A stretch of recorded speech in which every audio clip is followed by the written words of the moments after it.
My health's been declining recently. To support my mother-in-law with her health issues, our family decided to temporarily live in her house, and so began our days of being constantly bossed around by my mother-in-law and brother-in-law. Then, one day, as my husband was driving, a call came in from my mother-in-law on his cell phone. Because of the poor signal, we put the call on speaker mode. Is she still alive? Stubborn, isn't she? If I wasn't there, she might have seriously been dead. Unaware that they were on a call, the two began their alarming conversation. And just like that, their sinister plan crumbled. Next, they were to receive social penalties for their outrageous actions. My name is Wendy. I live happily with my husband Tony and our beloved daughter Vicky. Our daughter has recently started kindergarten, and she seems to be having a great time every day. Seeing her like this brings a smile to my face each day. Then one day, my husband got a call from my mother-in-law, Barbara. My health's been declining recently, she said in a weak voice. Barbara had suffered a stroke in the past, leaving her with a slight paralysis in her limbs. That being said, her symptoms were not severe, and she was able to live her life without major inconvenience, walking around with a cane.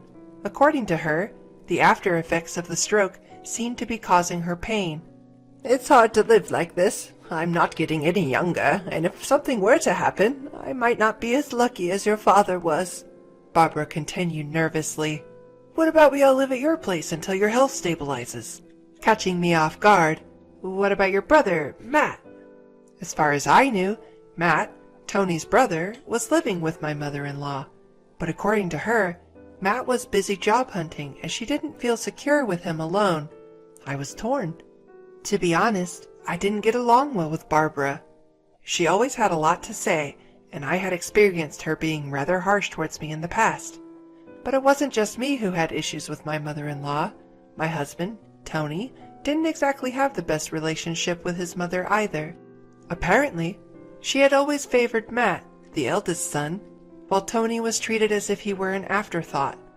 When I broached the topic, Tony replied with a troubled look. That's true, but still, I am her son.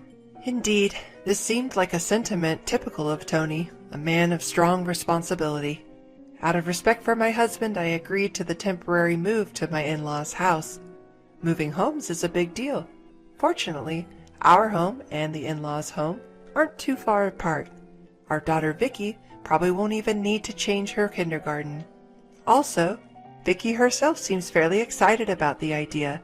So I convinced myself, thinking, it's just until Barbara's health improves. With that, we started our life at my in-laws' house. But my burden turned out to be more than I expected. First off, the house itself is pretty old, and its size means housework is quite a struggle. The time required for cleaning is off the charts. What's more, the volume of cooking and laundry has nearly doubled. I was under the impression that I'd just be helping my mother-in-law, but in reality, most of the housework fell on my shoulders. And while I was working hard, my mother-in-law was...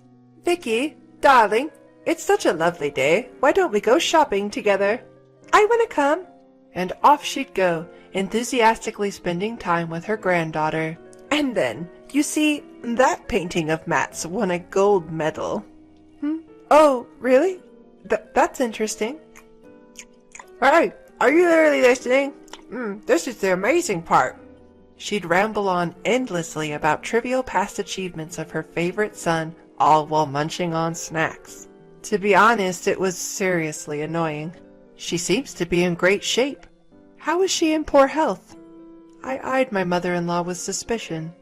Suddenly, she started coughing as if she was startled. Am I imagining the insincerity here? Well, let's end my rant about my mother-in-law here. Next is about my brother-in-law. He was also a significant pain in the neck. Contrary to the stories I'd heard, Matt turned out to be a jobless singleton almost entirely dependent on his parents. And his thoughts and actions were so childish. It was hard to believe he was a man in his 40s. Wendy, I'm hungry. Where's my lunch? Wendy, why didn't you wake me up? I missed my favorite show. I found myself catering to him as well. Even Vicky, my daughter, helps out around the house. He seemed to think he was entitled to having others look after him. "I'm not your wife nor your mother," I screamed inside my head. The fact that he called me Wendy Darling was also creepy. Moreover, there was something unnerving about the way he looked at me. So, I was leading a tough life, both physically and emotionally due to these two people, but one night, several relatives had gathered for a drinking party at our home. I went upstairs to fetch a fan to improve the ventilation in the living room. The fan should be around here somewhere. Wendy. When I turned around, my brother-in-law was standing behind me out of nowhere. Then, with a smirk on his face, he said something unbelievable. Why don't you ditch boring Tony and start over with me? I couldn't believe my ears, but it seemed I had heard him right. He was ogling me with a lascivious grin on his face. He might have been emboldened by alcohol, but his remark was disgustingly crude to the extreme. "Brother-in-law, you're clearly too drunk. That's not funny, even as a joke." Huh? Are you saying you want to reject me? I might spill your secret to Tony, You know. What? I don't know what you're talking about. I'm busy, so I'm gonna leave now. With that, I tried to ignore him and head downstairs, but he forcefully grabbed my arm out of the blue. Come on, I'm way better than Tony. "Stop it! Just stop!" Startled, I jerked my arm away from my brother-in-law. Unexpectedly, Matt lost his footing due to my sudden resistance. He tumbled down the stairs, ultimately hitting the back of his head against the wall with a groan. Hearing the commotion, Tony and other relatives rushed over. Hey, what's going on here? "Oh, Matt just slipped." "Oh my, look at the bump on his head." While his mother fretted over him, shaking him violently, other family members managed to calm her down and took Matt to another room for first aid. Amid all the confusion, my quarrel with Matt was forgotten. I contemplated whether to tell Tony about Matt's advances, but decided to stay silent for now, not wanting to cause unnecessary worry. If Matt's actions escalated, I would speak up. With that thought, I made my way towards the living room where everyone was gathered. Then, in the corner of the hallway, I saw Vicky looking at me with a worried expression. "I'm sorry if I scared you, honey. Did I wake you up? Let's get you back to bed." "Okay."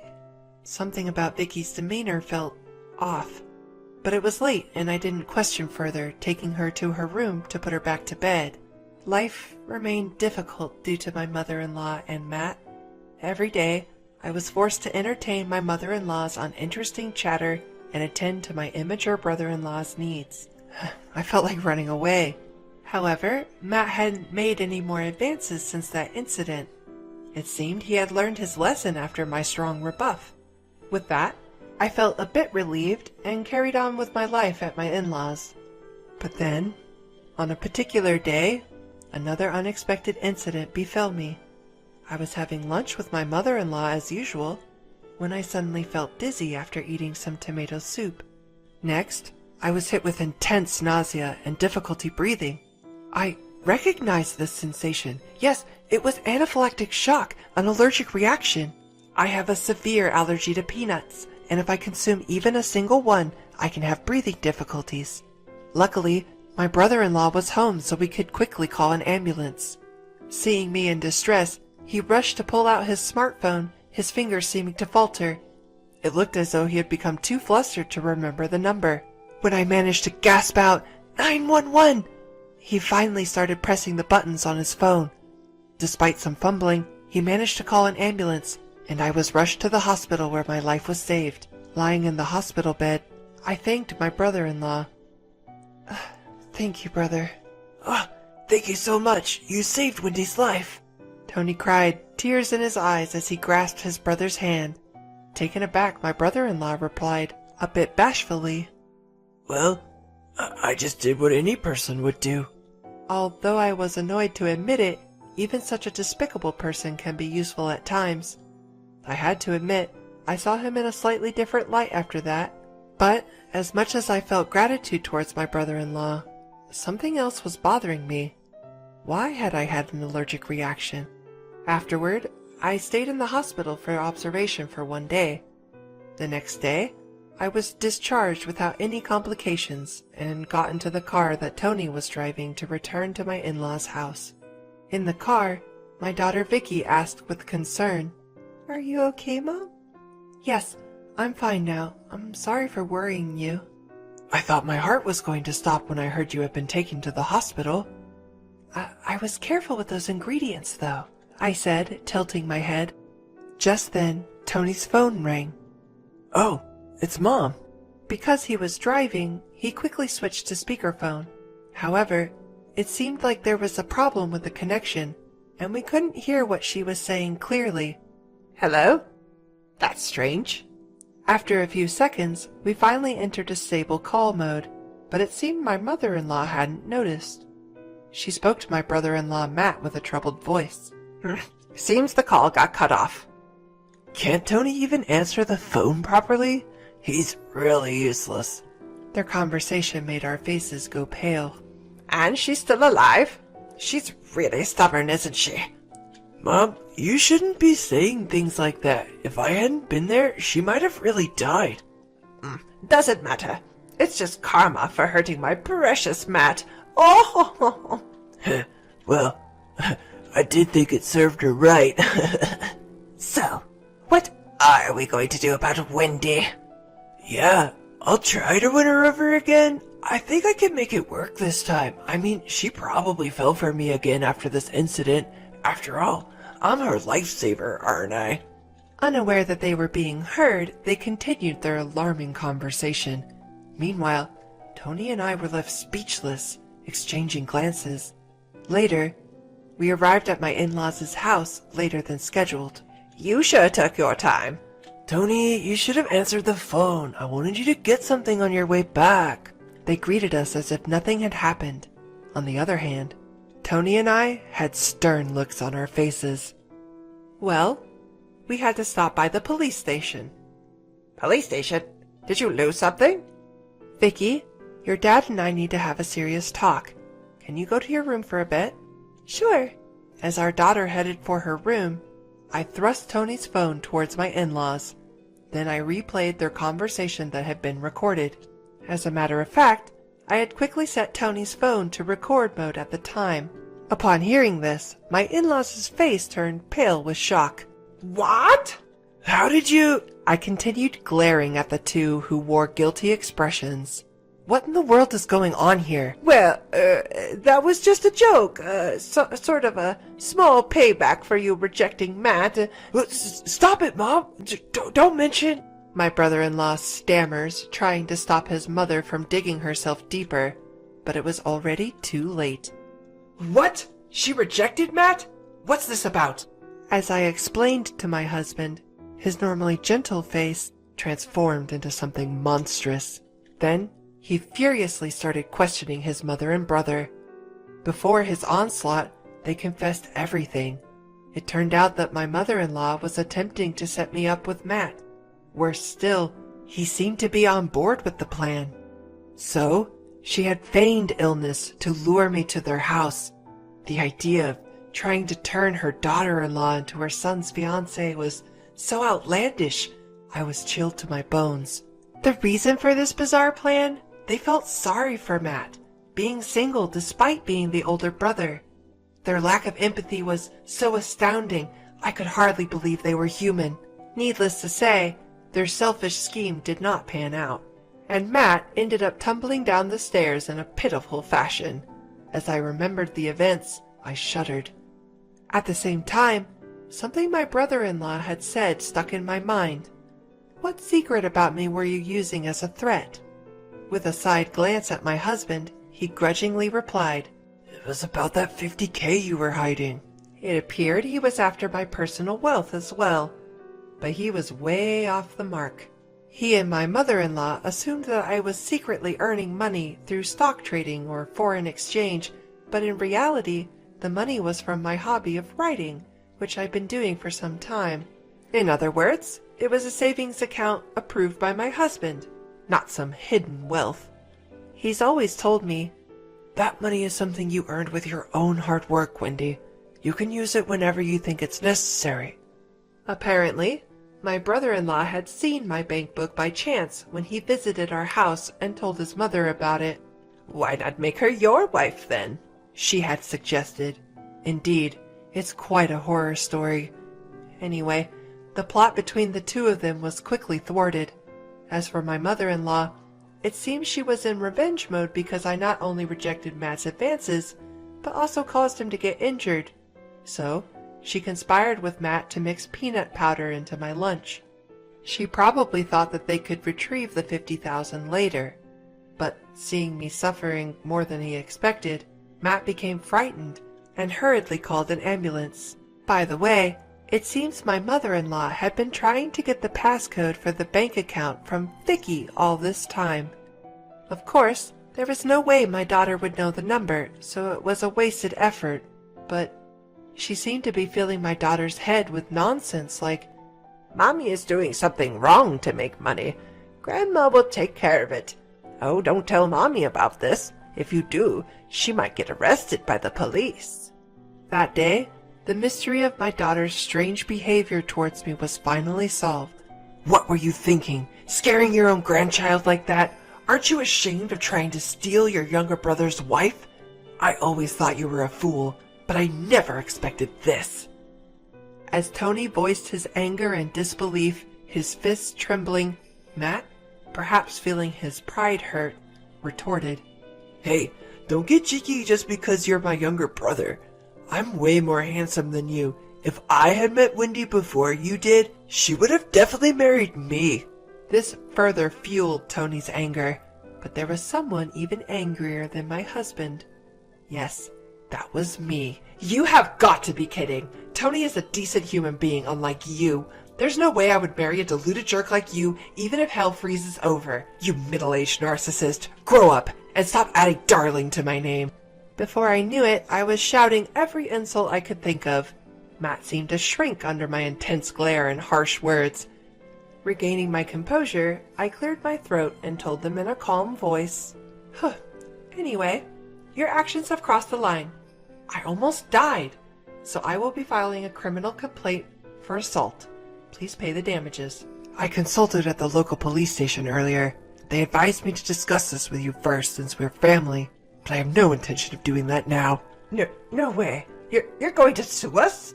Faced with our wrath, the two of them were pale as a ghost, prostrating themselves on the ground. Then they started to plead with us in trembling voices, trying to get us to drop the lawsuit. Wait, we didn't think you'd be hurt that badly. Yeah, that's right. It was just a spur-of-the-moment thing. Forgive us. We're family, right? At their pleas, Tony and I exchanged looks and started discussing. Just then, Vicky entered the room. Perhaps she was bothered by the commotion. Suddenly, my mother-in-law said with a forced smile, "Oh, come on, Vicky. We're a little busy right now. Let's go back to your room."